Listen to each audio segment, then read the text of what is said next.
Um paciente procurou a terapia bioenergética após muitos anos de análise. Ele disse que havia ido tão longe quanto podia com a análise verbal e que nossa abordagem tinha algo mais a ofertar. Tinha um corpo gordo e pesado, um pescoço pequeno, mas bem formado e uma expressão de inflexível determinação em sua face. Seus braços e pernas eram magros. Tendia a ter pernas em X, sendo seus pés pequenos e fracos. A despeito de sua determinação, não conseguia controlar seu apetite. Sua função profissional era boa, mas tinha poucos relacionamentos sociais. Foi sua eficiência em trabalhar que a sustentou ao passar por depressões, ansiedades e desencorajamentos. Esta paciente começou sua terapia bioenergética com uma determinação característica. Durante várias semanas, houve um acentuado progresso em seu estado de espírito e ela comeu menos. Então, começou a ficar novamente ansiosa e deprimida. Isso foi até onde sua determinação e entusiasmo conseguiram levá-la. Tinha que passar a encarar a árdua tarefa de fortalecer suas pernas, adquirir mobilidade corporal e abandonar sua atitude de rígida determinação. Essa última deve ser bioenergeticamente considerada como uma compensação para sua fraqueza nas pernas e genitais. Qualquer que seja a extensão da determinação, não pode substituir a segurança e mobilidade naturais que se derivam de pernas bem equilibradas.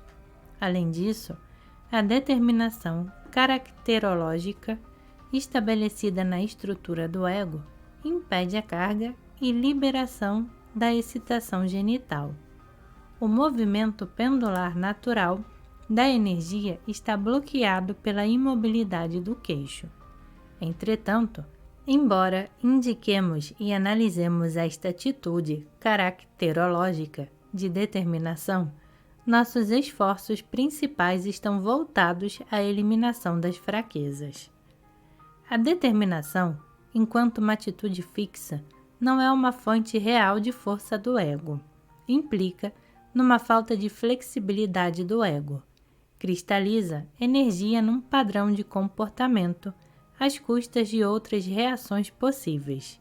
É uma defesa do ego contra a depressão e o fracasso, mas, como todas as defesas, empobrece a vida emocional e pode conduzir à própria calamidade que está tentando prevenir. É uma limitação à mobilidade, ao mesmo tempo em que tenta vencer a limitação.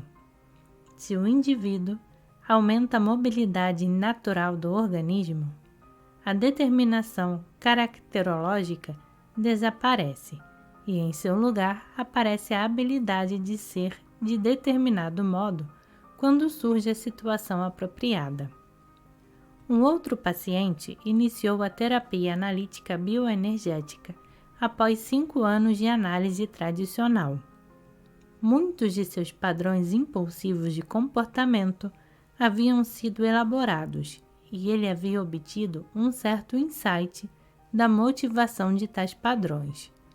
Ele costumava ir compulsivamente atrás de mulheres, até que compreendeu que essa era uma tentativa de sua parte de viver a sua imagem ideal de ser um belo e jovem adulto procurado pelas mulheres.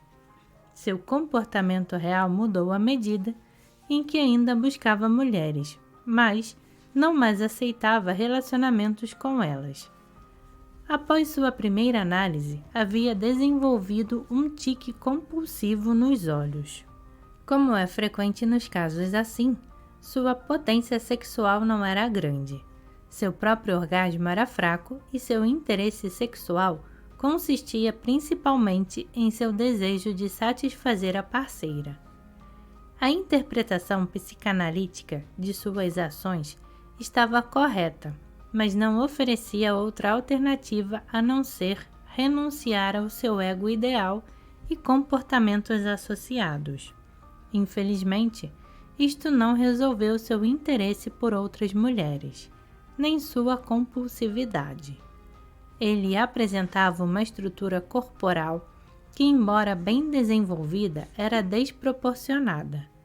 Peito largo e ombros levantados davam à metade superior de seu corpo uma aparência maciça. Os quadris eram estreitos, o abdômen retraído e contraído, e a pelvis mantida para trás. Os músculos da perna eram espásticos. Tanto a mobilidade pélvica como a carga genital estavam reduzidas.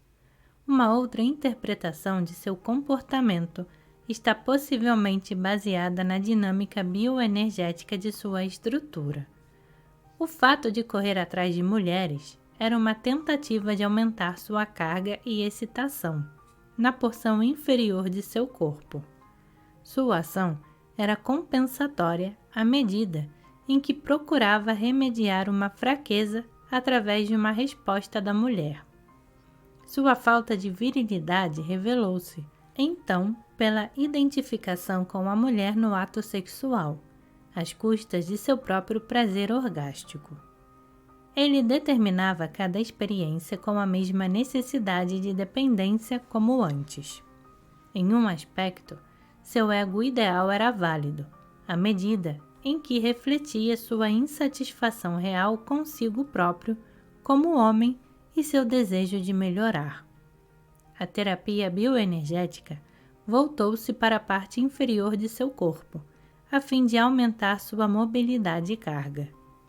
Fortalecendo a estrutura onde ela é fraca, a necessidade de um comportamento compensatório irracional é eliminada. Conforme o paciente foi desenvolvendo uma carga genital mais potente, cresceu seu senso de virilidade. Isto produziu uma mudança em seu ego ideal. Pode-se conceber como mais agressivo nos negócios e mais responsável perante a vida familiar. O tique compulsivo nos olhos, que havia se desenvolvido a partir de um sentimento de fraqueza nos olhos, era uma tentativa de obter mais força. O mecanismo compensatório estava também trabalhando ao nível genital. A fraqueza nos olhos estava condicionada pelos músculos superdesenvolvidos do queixo, os quais expressavam uma determinação exagerada. Foi interessante notar como brilharam e se relaxaram seus olhos quando se liberou a tensão da metade superior do corpo ao fim de cada tratamento. A psicanálise tem como objetivo primário descobrir as defesas do ego e os mecanismos compensatórios. Analisamos o padrão de comportamento para mostrarmos como os impulsos do ego o motivam, mas esta é a parte mais fácil de qualquer terapia.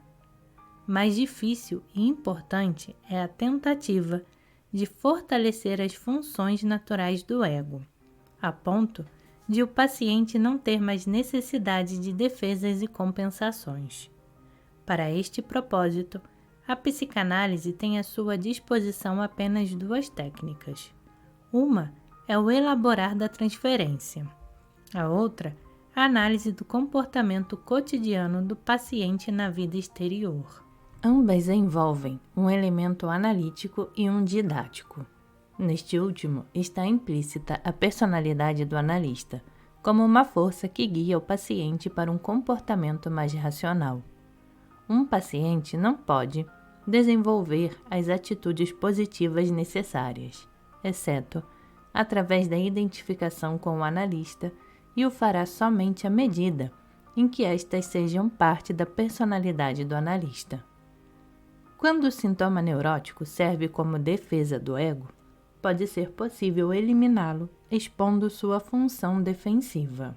Isto é particularmente verdadeiro para os sintomas de conversão, produzidos por uma genitalidade deslocada, no caráter histérico. As fobias e sintomas obsessivos não são resolvidos tão facilmente. A despeito da análise de seu mecanismo, a fobia não desaparece até que o indivíduo encare a situação temida. No caso da obsessão ou compulsão, a exposição ao perigo imaginado é igualmente necessária. O problema é ainda mais difícil nas neuroses de caráter, porque nestes casos lidamos com estruturas de ego imaturas. Muitos desses pacientes sabem e compreendem a natureza de seu problema quase tão bem quanto seu analista. Se, portanto, não conseguiram resolver a situação, dizemos que está faltando insight. Mas isto só pode significar que eles não têm a coragem ou força para adotarem uma atitude mais madura. Sob tais circunstâncias, o analista continua, até que de puro desespero, o paciente desiste ou se aguenta. Foram dificuldades deste tipo que levaram Ferenczi a adotar suas técnicas ativas. A terapia bioenergética trabalha diretamente com as forças do organismo, que podem proporcionar força e coragem. A força não é adquirida facilmente, como também a coragem não é conquistada rapidamente. A situação temida deve ser encarada repetidas vezes. Vimos isto como parte da técnica usada no combate à fobia. Na terapia bioenergética, o medo é relacionado à dificuldade em expressar sentimentos de raiva, amor e etc. Basicamente, cada problema emocional é uma redução da mobilidade. A palavra emoção, em si, significa um movimento para fora. Fora, nos organismos superiores, é sinônimo de descarga. Todo problema emocional envolve um bloqueio do fluxo de energia para os órgãos de descarga, entre os quais os genitais estão em primeiro lugar. Quanto mais periférico é o bloqueio, menos severo o distúrbio. Quando os bloqueios estão localizados mais centralmente, tendem a ser mais severos. Força e coragem dependem da disponibilidade de energia nas zonas de descarga. Ilustremos o ponto com o seguinte exemplo. Tratei, uma ocasião, de um rapaz que disse estar muito perturbado porque havia fugido de uma situação na qual alguém o havia atacado com uma faca. A ação em si não indica a falta de coragem. O problema residia em seu sentimento de perturbação sobre seu comportamento, porque sentia em si falta de coragem. Durante a terapia subsequente, ambos compreendemos que ele não havia encarado os problemas de sua vida. Um dia, ele sentiu-se enjoado e teve que vomitar. Quando fez isso, ficamos ambos muito chocados ao ver uma linha amarela aparecer na porção mediana do seu abdômen. A expressão covardão e Alan Belliet surgiu imediatamente em nossas mentes, ao mesmo tempo. Tendemos a não considerar literalmente tais frases, mas aqui se deu uma demonstração que não podia ser ignorada. A coloração amarela desapareceu quando seu estômago esvaziou. Temos uma outra expressão comum para pessoas que agem como se não tivessem coragem. Dizemos que não tem estômago. Desde que, no entanto, todo mundo tem estômago, a expressão deve querer dizer que o indivíduo não tem a sensação de seu estômago, ou não tem sensibilidade abdominal. Quando um paciente se queixa de que seu estômago está apertado ou de que ele sente um vazio no estômago, não podemos esperar que seja corajoso. Este paciente sofria de hiperacidez estomacal e tinha frequentes azias. Eu podia respirar a acidez em seu hálito. Quando ele vomitou, o vômito tinha uma cor amarelo esverdeada. Algumas vezes sua pele mostrava a mesma coloração. Como a linha amarela apareceu e desapareceu, eu não sei. Anos de observação convenceram-me de que as manifestações cutâneas frequentemente representam processos dinâmicos subjacentes, que alcançam a superfície. O próprio paciente estava ciente de um bloqueio que sentia ser responsável pela maioria de suas dificuldades. Esse bloqueio era uma profunda sensação de tensão, localizada no alto do estômago e que ele denominava seu nó górdio. Havia tanta energia acumulada nesta tensão profunda que o abdômen era relativamente pouco carregado. Havia outras manifestações da insegurança básica deste paciente. Sob tensão, suas pernas tremiam tanto que ele saía literalmente do chão. Dissemos anteriormente neste capítulo que a expressão manter-se no chão é uma expressão de coragem. Uma tensão consistente à dinâmica estrutural, neste caso, produziu resultados excelentes. A acentuada hiperacidez diminuiu notavelmente. Suas pernas e coxas relaxaram e melhorou sua habilidade em manter-se no chão. Ao mesmo tempo, ele foi capaz de enfrentar problemas em sua vida, nos quais anteriormente havia fugido, e começou a experienciar prazer no abdômen, o que era uma nova experiência para ele. O sentimento de força depende da agitação da força vital ou energia. Não tenho a menor hesitação em fazer tal afirmação. Não estamos lidando aqui com propriedades mecânicas, tais como levantamento de peso e etc. A criança, que está a todo vapor, sente sua força bem como o homem, no auge da vida. O sentimento de força é basicamente força de ego. Todos temos visto homens com ombros largos e músculos bem desenvolvidos, cuja força estava em sua habilidade de aceitar punição. Um padrão de comportamento, que denominamos de passivo feminino, e que se manifesta na falta de agressão em relação às mulheres, desmente o físico do homem forte. O superdesenvolvimento da musculatura é uma compensação para sua fraqueza subjacente. Os músculos podem ser usados para conter impulsos, assim como movimentos. Uma terapia que encoraja movimentos expressivos aumenta a mobilidade do organismo, melhora sua agressividade e gera um sentimento de força tanto ao nível físico quanto ao psíquico. Quanto se pode mudar de uma estrutura? Se os ombros não são muito altos, podemos relaxá-los.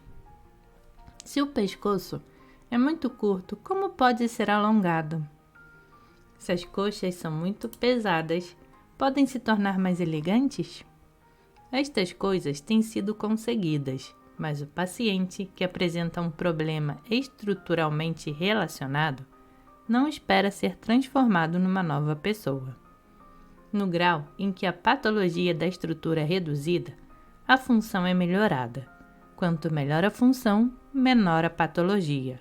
A estrutura é a função cristalizada. Mencionamos anteriormente o problema do homem com ombros largos. Não estou falando daqueles cujos ombros largos estejam em harmonia com o corpo também largo. A harmonia da configuração corporal é em si mesma uma indicação de saúde relativa. O homem de ombros largos e quadris estreitos, o tipo ideal de homem americano, invariavelmente mostra tendências passivo-femininas. Tais homens, muitas vezes, sofrem de ejaculação prematura e uma análise mais profunda revela uma identificação feminina. A relação com a mulher é ambivalente. Algumas vezes atua no papel de pai para a moça criança, e em outras ele é um menininho para sua mãe. Os ombros largos dão a impressão de que ele é o pilar de força, de que pode suportar em seus ombros suas próprias responsabilidades e fardos. A investigação analítica de seu passado revela que o paciente tinha uma mãe cuja atitude básica era de sofrer e sacrificar-se por seus filhos. Este rapaz pode ter sido seu favorito. Ela compartilhava suas penas com ele e ele sentia sua infelicidade. Quando criança, havia decidido trazer alguma felicidade para a vida de sua mãe e tornou-se o responsável por seu bem-estar. Logicamente, todo o conflito edipiano está envolvido. Existe rivalidade entre o menino e seu pai. Mas o que é importante para a nossa discussão é o fato de que em seus ombros largos, este homem exibe seu exagerado senso de responsabilidade pelo bem-estar da mulher.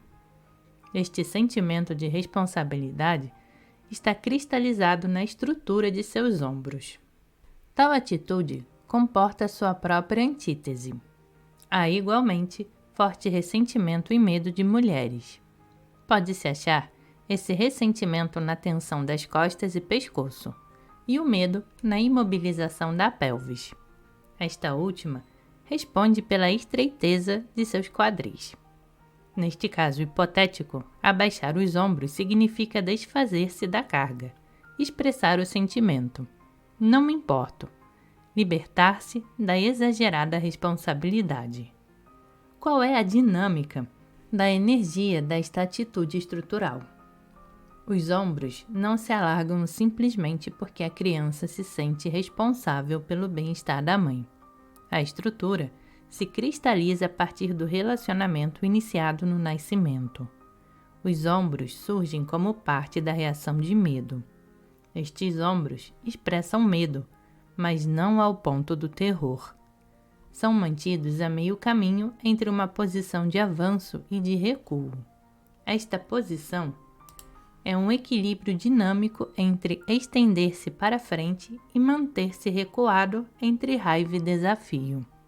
A posição é um equilíbrio entre as atitudes opostas e, como tal, produz uma imobilidade. O bloqueio limita a energia nos músculos da articulação dos ombros às custas da das mãos. A rigidez dos ombros diminui a mobilidade do peito. A respiração é reduzida e existe um decréscimo no nível da economia energética. O tônus afetivo é rebaixado e a função genital enfraquecida. Este problema é atacado bioenergeticamente em várias frentes ao mesmo tempo. Psicologicamente, é analisada a atitude de responsabilidade e identificação com a mulher. São encorajados movimentos de liberação dos ombros. A mobilidade da pelvis é aumentada e fortalecida a carga genital. O sentimento mais forte de virilidade atua no sentido de contrabalançar a identificação feminina. Há um maior fluxo descendente de energia a partir da região dos ombros e na medida em que readquirem sua mobilidade natural, o peito relaxa. Desaparecem as configurações quadrada e larga exageradas, conforme é restabelecida a linha descendente natural dos ombros. A eliminação da função neurótica coincide com a mudança estrutural. O restabelecimento da função natural produz a estrutura natural. Toda mudança bioenergética atua simultaneamente em dois níveis. Ao nível somático, existe um aumento na mobilidade, coordenação e controle. Ao psíquico, uma reorganização do pensamento e atitude. Não é possível mudança permanente, a menos que seja obtido este duplo efeito. Uma nova função deve estar integrada à consciência do ego antes que o paciente possa reclamá-la como sua própria. Não é possível realizar a terapia bioenergética sem uma elaboração das atitudes e comportamento cotidianos e das forças genéticas e dinâmicas que fizeram com que tais atitudes e comportamentos surgissem. As interpretações bioenergéticas nunca são feitas sobre elementos estruturais isolados, embora o problema seja reconhecido rapidamente. O diagnóstico clínico é feito somente após um estado intensivo da história e problemas apresentados e de sua integração com o aspecto estrutural. Cada aspecto do indivíduo é considerado como expressão de uma personalidade unitária. Quando todas as facetas da personalidade são conhecidas e sua inter-relação estabelecida, passamos a estar aptos a descrever o caráter específico do paciente. Análise e terapia procedem, então, com este caráter como ponto de referência. É importante, por conseguinte, compreender a técnica da análise de caráter e conhecer alguma coisa da dinâmica das forças que formam a estrutura de caráter.